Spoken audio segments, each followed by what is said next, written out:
Fala minhas amigas, fala meus amigos, tudo jóia? Eu sou Saulo Novaes, um curioso, e sejam todas bem-vindas, sejam todos bem-vindos ao meu, ao seu, ao nosso Papo no Auge, um programa voltado a ideias, sem censuras, sem preconceitos, gerando para você conteúdo muito inteligente, por essas ondas sonoras, sempre um especialista por episódio, muita informação, muito conhecimento sendo gerado de modo a amplificar a voz da ciência, a voz docente, a voz da educação. Eis o nosso propósito, vamos pro auge.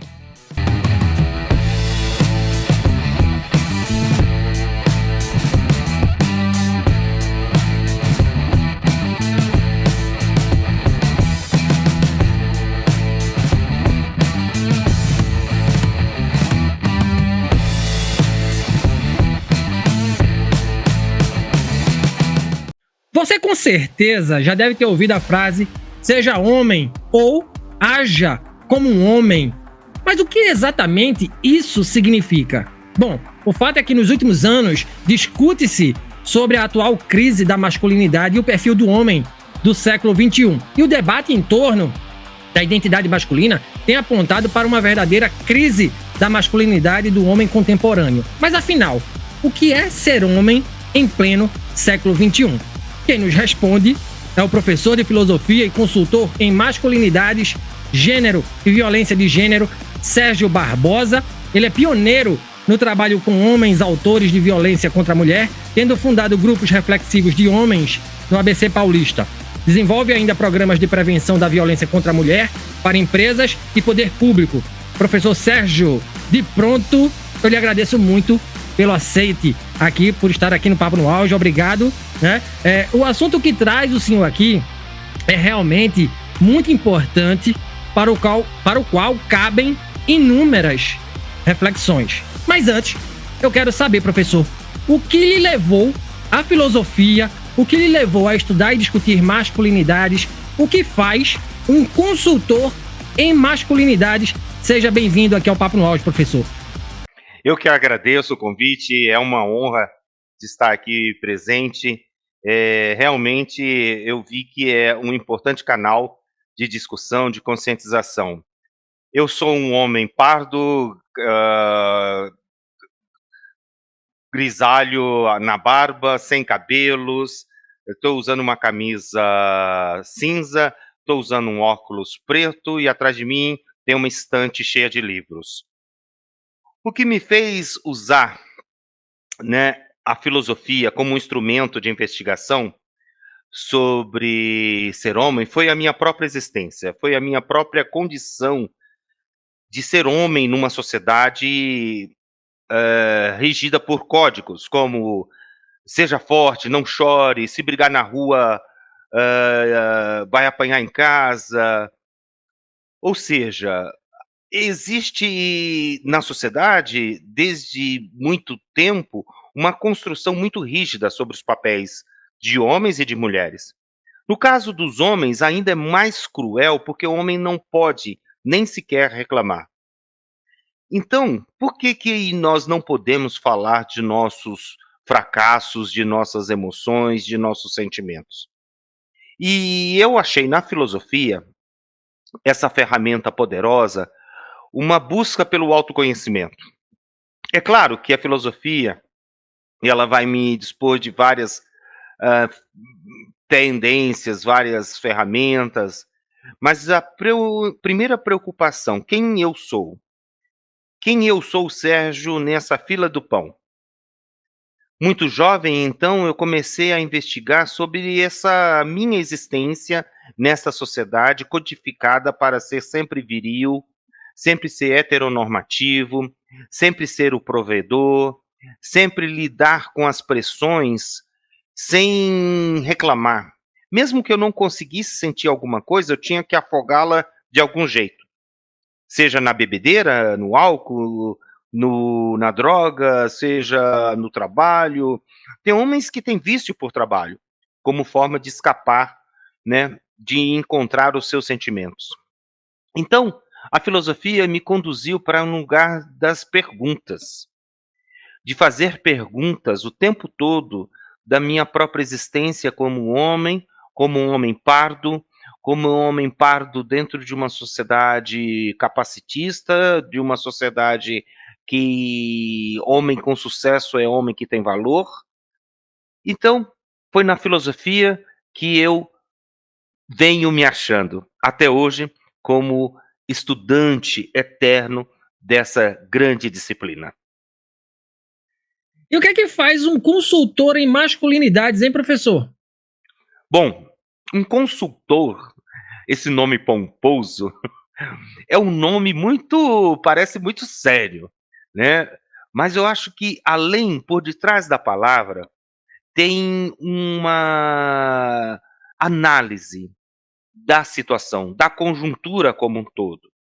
Quando eu comecei a trabalhar com homens autores de violência no ABC Paulista, em São Caetano do Sul e Santo André, que são cidades aqui próximas da capital de São Paulo, não existia a Lei Maria da Penha.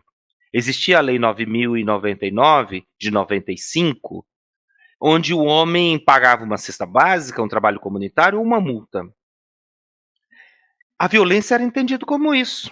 Praticou violência, paga uma cesta, paga um trabalho, uma multa, está resolvido. E lógico que isso não mudava o comportamento dos homens. Então, eu comecei a investigar e procurar meios de superar isso daí. E, na verdade, eu me tornei consultor porque eu não estava satisfeito com as respostas simplistas. Colocar tornozeleira eletrônica resolve o problema ou abafa o problema? Diga. Então, na verdade, eu quero ir mais fundo. Então, um consultor, ele sempre está indo atrás, né, de respostas mais complexas a essa situação. Tornozeleira eletrônica, um dia ela cai, acaba a bateria e o problema continua. Prender, sim, ele cometeu um crime, lógico, cometeu um crime, mas ele vai ficar preso 10 anos, 20 anos. O nosso sistema carcerário recupera quem? Como? Então, na verdade, a violência contra a mulher é um crime, sim. Ele precisa ser judicializado, ele precisa ter mais tribunais, ele precisa ter uma competência maior, mas, sobretudo, ele tem que ter uma inteligência para resolver esse problema de forma educativa, onde a educação desse homem que cometeu o crime de violência possa mudar o seu comportamento e ele se tornar uma pessoa diferente daquele que cometeu o crime. Porque o nosso sistema carcerário só reforça a criminalidade. Ele vai aumentar o seu poder de violência na sociedade. Então, a forma como eu achei de ser um consultor é indicando onde estão as falhas, mas também onde há um caminho possível de encontrar soluções para problemas complexos. E nessa busca aí da gente encontrar soluções para problemas complexos, eu pergunto ao senhor, e já entrando aqui na nossa pauta da nossa discussão, do ponto de vista do gênero, né? Para além de seu pau, para além de seu falo, o que é ser homem, professor? Já começamos a entrar bem no tema, porque muitos homens, para ser homem é ter pinto e dinheiro. Pinto e dinheiro faz o homem. E se for um pinto avantajado, ainda é melhor. Se for um dinheiro, ainda é melhor. Você mostra isso no carro, você mostra isso na moto, você mostra isso no número de mulheres que você conquista sexualmente.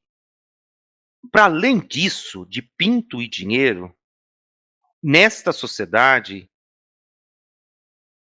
há uma crise. Porque os homens precisam saber que crise é bom. Crise não é mal, não. Crise é bom para poder sair desse binarismo. Nós não somos pau e uma carteira, um cartão de crédito. Nós precisamos saber que nós somos cuidadores. Nós precisamos entender e mostrar para a sociedade que a gente, além de tudo isso, nós podemos ser pessoas sensíveis. Nós podemos, a questão do gênero, assumir responsabilidades muito maiores do que somente o provedor. Nós podemos agir baseados na equidade, no respeito à diversidade. Nós homens, e principalmente quem nasceu no século passado, podemos, né, mudar essa configuração. Tudo muda de configuração. Computador, televisão, notebook, celular, tudo. Até minha máquina de lavar, outro dia veio um técnico aqui e configurou ela, porque ela estava errada. Ele configurou. Por que que o homem não pode configurar? Eu chamo essa configuração de crise. A gente só muda num processo de crise, como os gregos falavam, né? Crítica, quebrar por dentro. E quebrar por dentro é muito bom.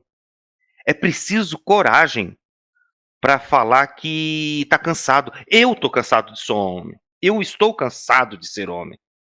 De cumprir com papéis sociais que me impuseram. De fazer aquilo que eu não queria fazer por ter 2 bolas nas pernas. Eu não queria fazer aquilo, mas você tem que fazer. E tem outra coisa, eu queria fazer outra coisa, mas você não pode fazer, porque você tem 2 bolas. Então, a gente sofre por querer fazer coisas e sofre por não querer fazer coisas. Então, esse homem hoje, ele precisa encontrar, na verdade, né, o seu caminho, o seu caminho de expressões, de liberdade para si mesmo. Porque o grande impacto dessas frustrações que geram ansiedades é descontar em alguém.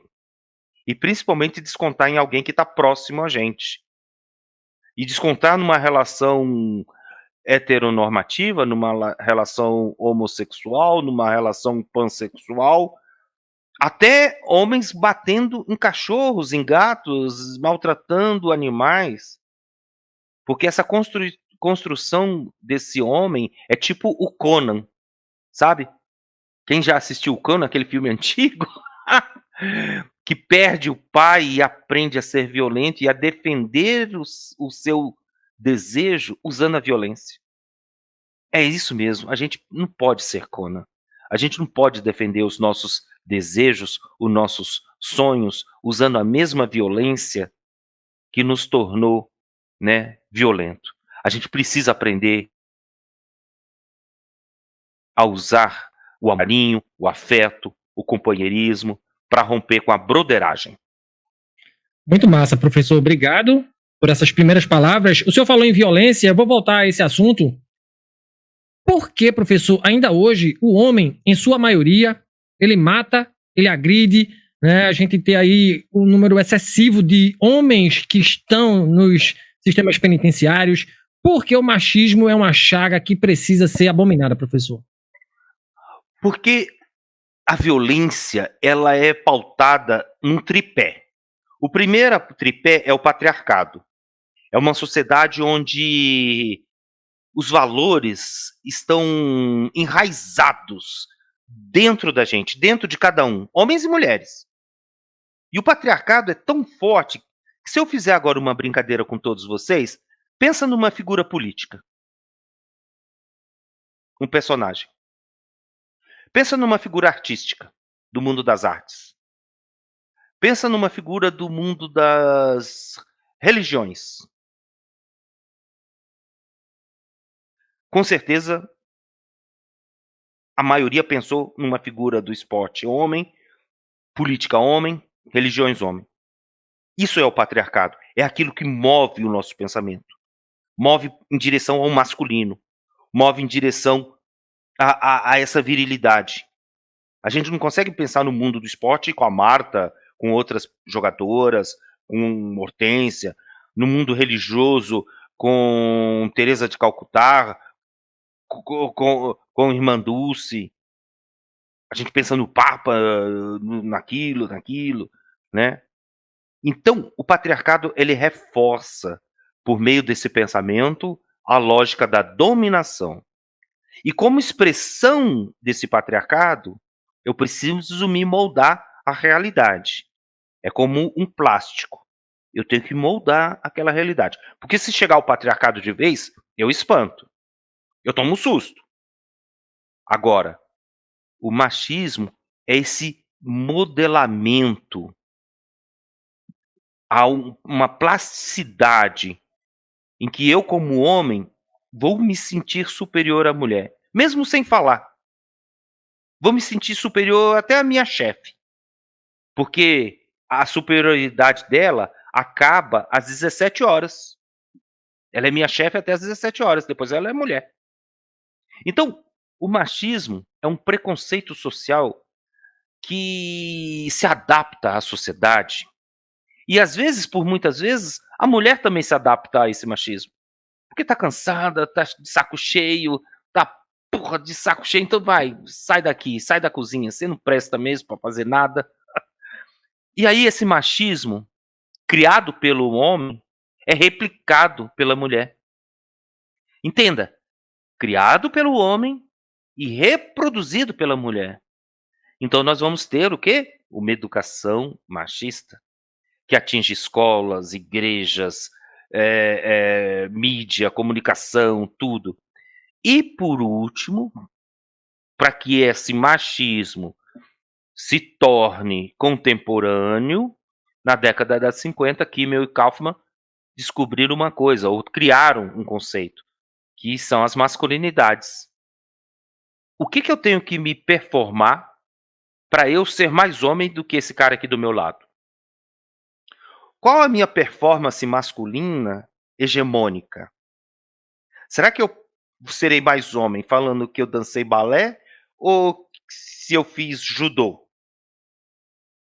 Será que eu sou mais homem falando que eu gosto de rosa ou azul? Será que eu sou mais homem, dizendo que eu sou chefe de tantas pessoas ou eu sou subordinado? Então, a masculinidade se torna uma utopia. Porque eu sempre vou querer ser mais, ser mais, ser mais. Ser mais do que o cara do meu lado. E esses 3 conceitos, que na verdade somam-se, se tornam um só, provoca toda essa violência que você está me falando. Porque nesse processo de frustração, nessa coisa de cobrança, de cobrar o outro, de dominar o outro, de controlar o outro, surge então a agressão. Porque primeiro eu já me agredi. Ou eu já aceitei a agressão de outro homem, ou eu já pratiquei a agressão contra o homem. Então a agressão contra a mulher é apenas um segundo estágio de um foguete que alcança uma órbita, né, muito maior. E aí sim, essa violência contra a mulher, ela é visibilizada. Mas a primeira violência contra outros homens e contra a gente mesmo não é visibilizada. Que essa sim tinha que ser enfrentada, essa sim tinha que ser combatida.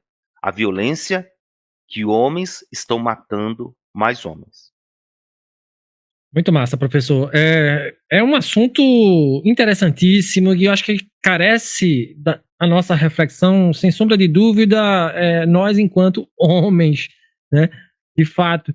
E aí, professor, eu particularmente, eu acho que o senhor também, eu fui forjado naquela relação, né, homem não chora, você não deve expor seus sentimentos, você, como o senhor falou, você deve competir com outro homem, você deve performar melhor que o cidadão que está do teu lado para ser aceito, né? E a minha pergunta é, por que essa masculinidade, tal qual a gente conhece, ela está em crise? O que é ser homem hoje, século XXI, professor? Olha, como eu sou mais jovem há mais tempo do que você, eu, eu diria, antigamente, que entrar em crise seria até uma coisa ruim. Porque entrar em crise me levaria para lugares fechados, por rotas, né, com obstáculos. Eu vejo que é necessário entrar em crise. Eu vejo que é necessário entrar em crise para a gente romper com esse padrão. Que eu também fui educado. Que eu também fui condicionado a guardar o meu choro, a botar para dentro aquilo que eu estava sentindo. Sabe aquele nó na garganta? Eu não podia. Então, esse homem em crise do século XXI, ele está perdido nos seus próprios conceitos. E quando ele está perdido, significa medo. E medo dessa mulher desconhecida. Porque essa mulher não é mais a mãe que traz a canja no quarto. Essa mulher não é mais aquela serviçal.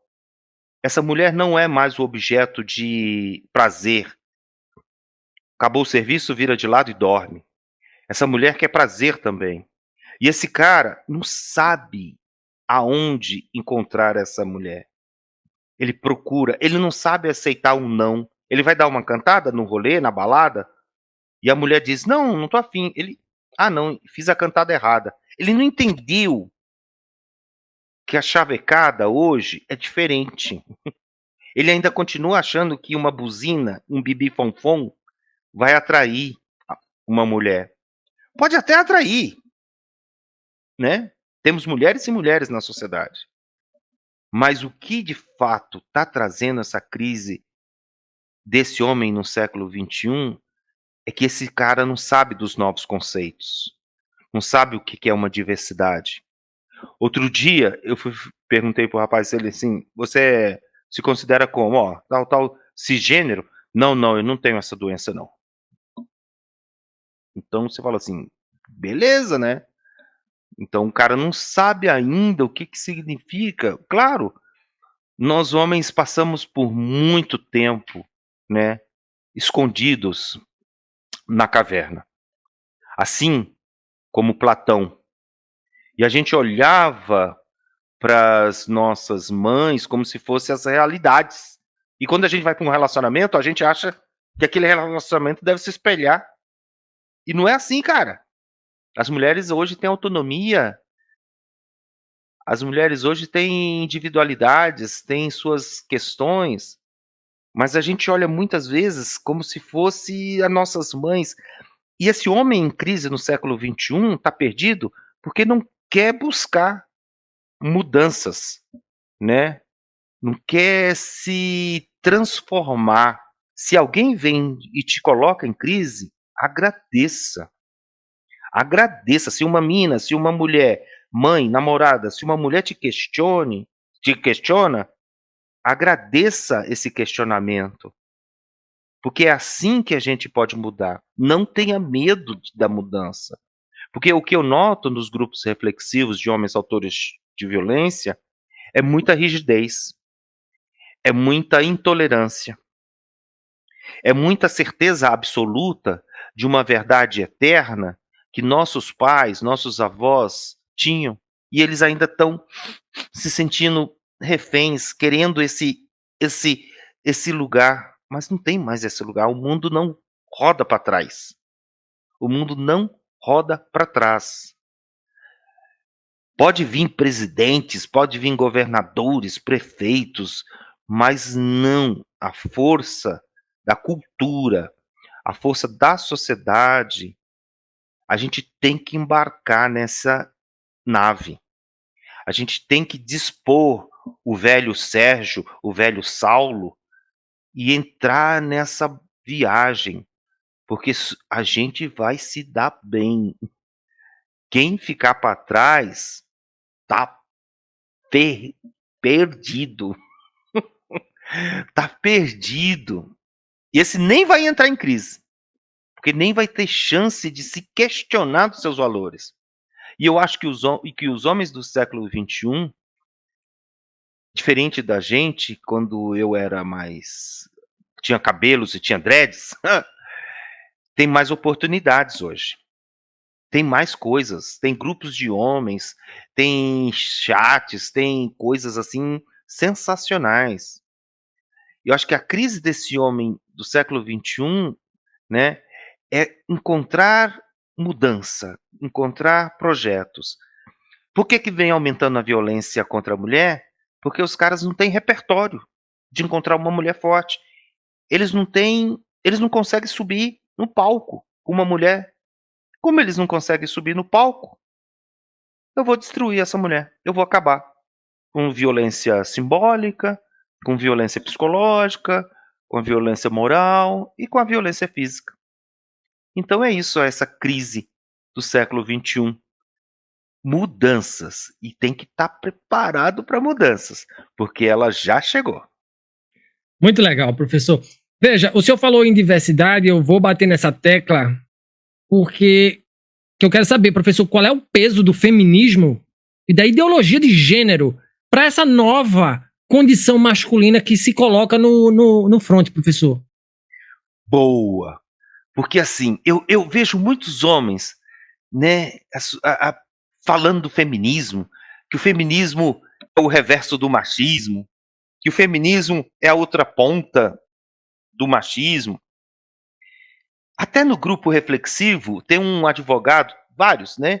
Mas tem uns lá assim, não, tal. Aí eu pergunto, o que você já leu do feminismo? Ah, tá, eu vi uma. Não, mas o que você já leu? Já leu, assim, livro, artigo? Me cita aí uma pensadora feminista.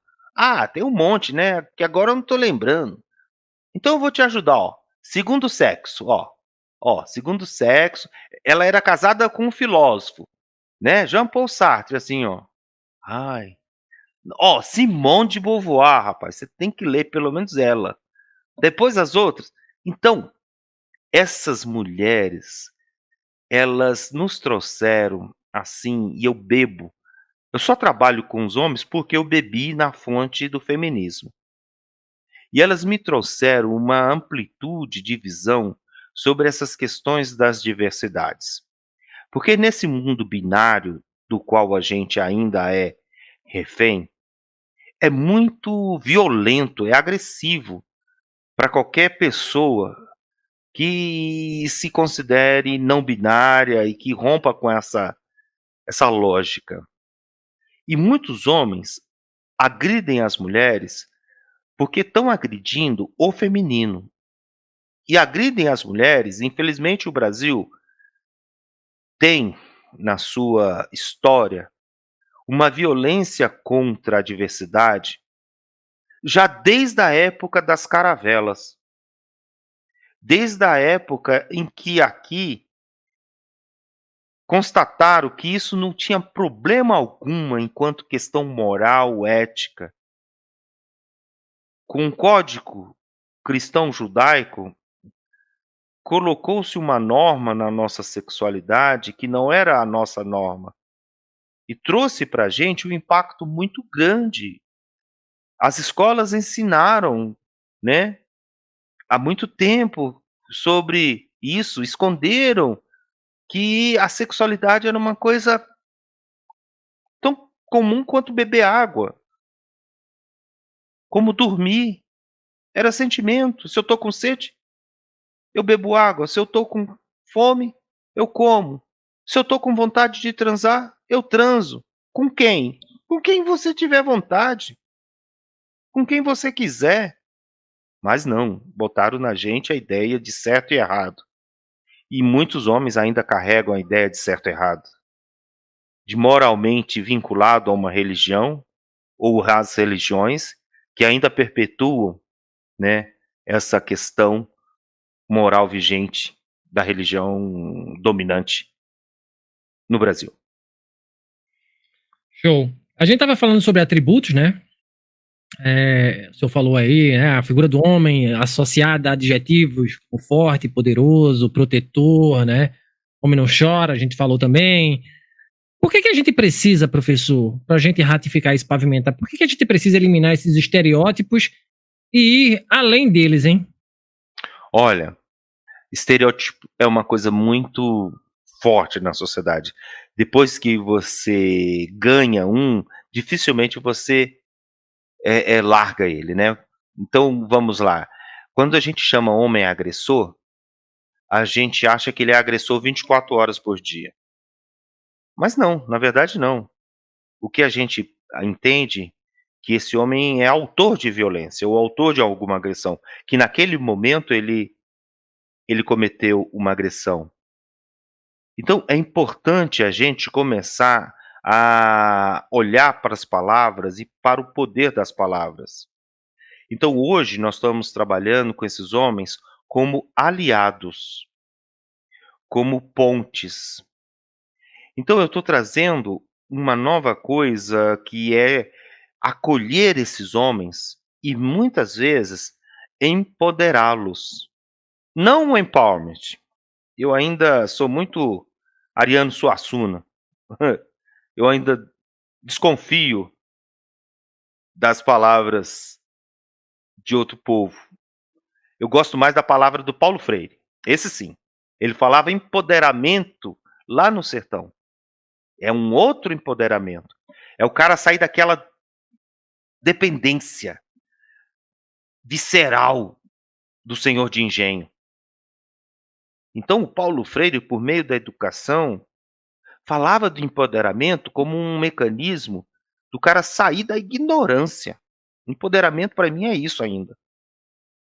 Empoderamento é sair da ignorância, trazer a luz do conhecimento, trazer a luz da liberdade. E é o que eu faço com esses homens nos grupos. O homem é violento porque dentro dele tem violência. Está machucado, então ele machuca. Está com dor, então ele causa dor.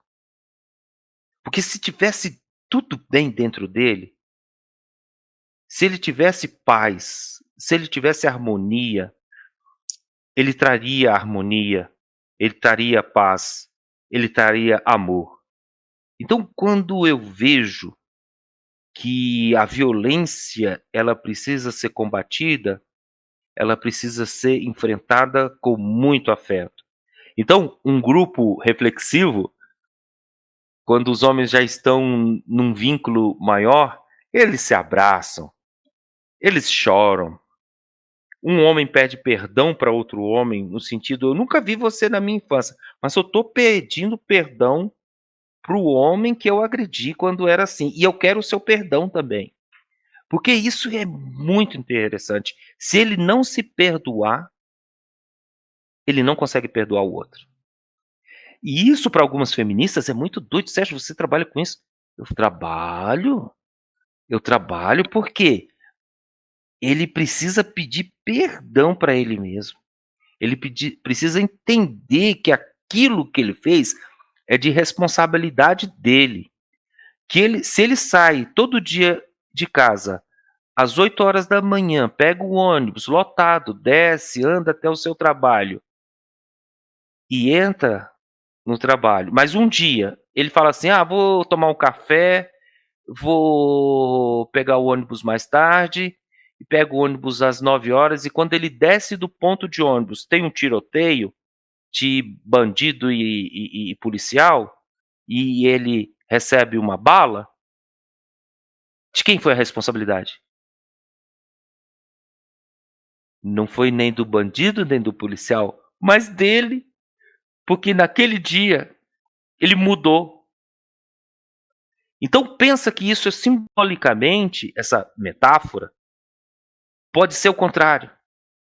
Ele pode num dia resolver não agir de forma violenta, que a responsabilidade é dele.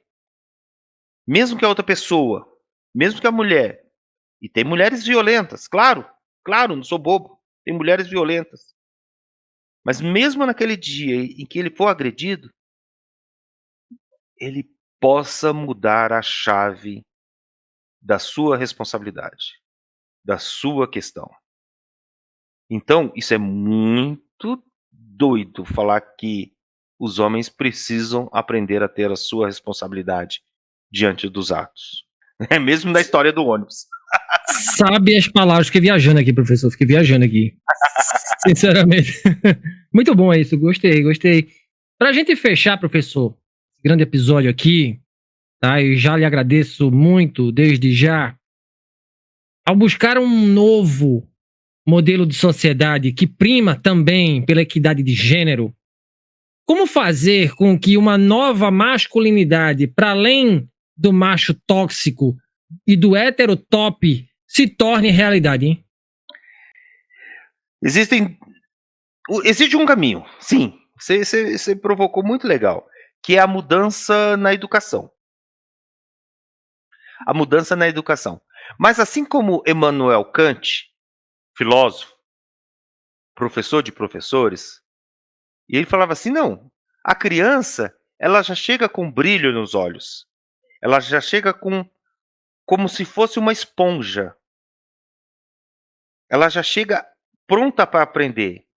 Se o professor, vamos lá, de história, falar que quem descobriu o Brasil foi Cristóvão Colombo, a criança vai aprender isso. Se ele disser que foi Américo Vespúcio, a criança vai aprender isso. Agora, se ele disser que foi Pedro Álvares Cabral, opa!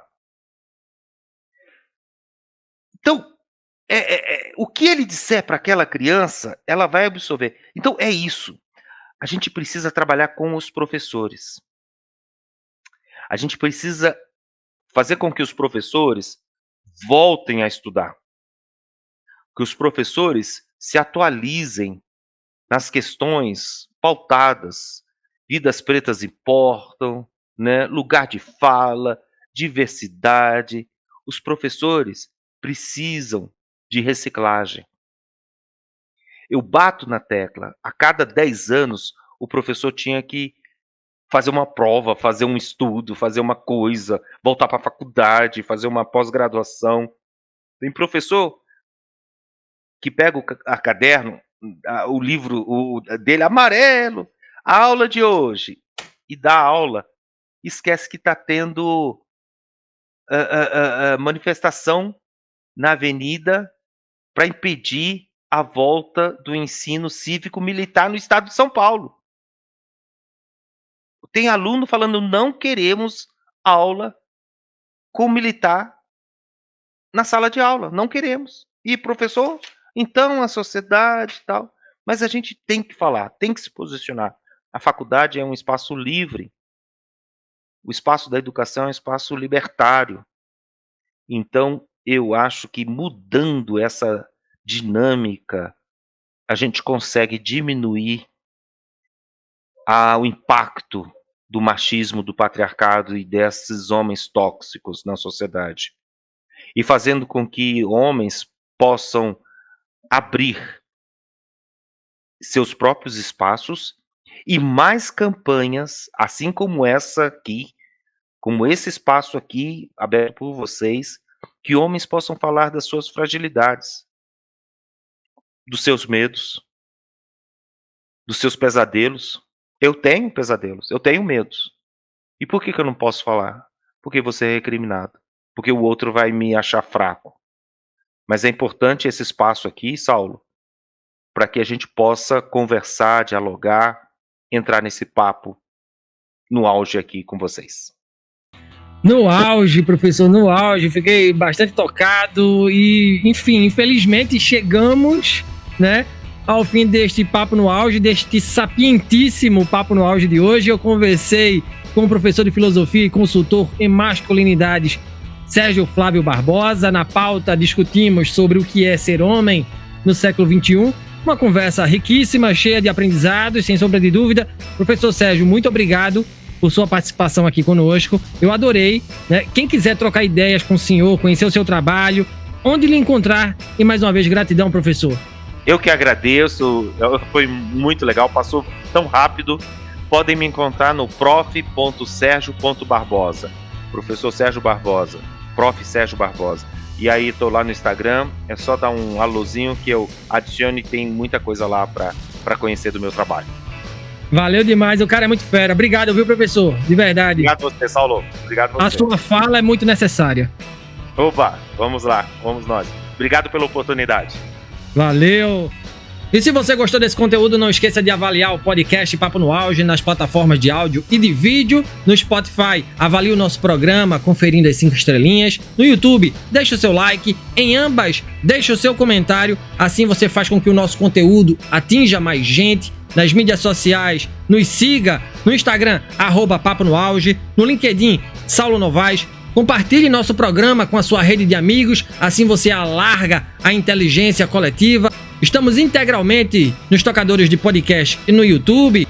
Quer ser um parceiro do Papo no Auge? Então se associe ao nosso programa por meio da plataforma Catarse de financiamento coletivo ou via PicPay. Com planos mensais de 5, 10, 30, 50 e 100 reais, você se torna um membro do nosso podcast, concorre a muitos prêmios e nos ajuda a conversar com muitos professores mundo afora. Um grande abraço para todo mundo e bora pro auge.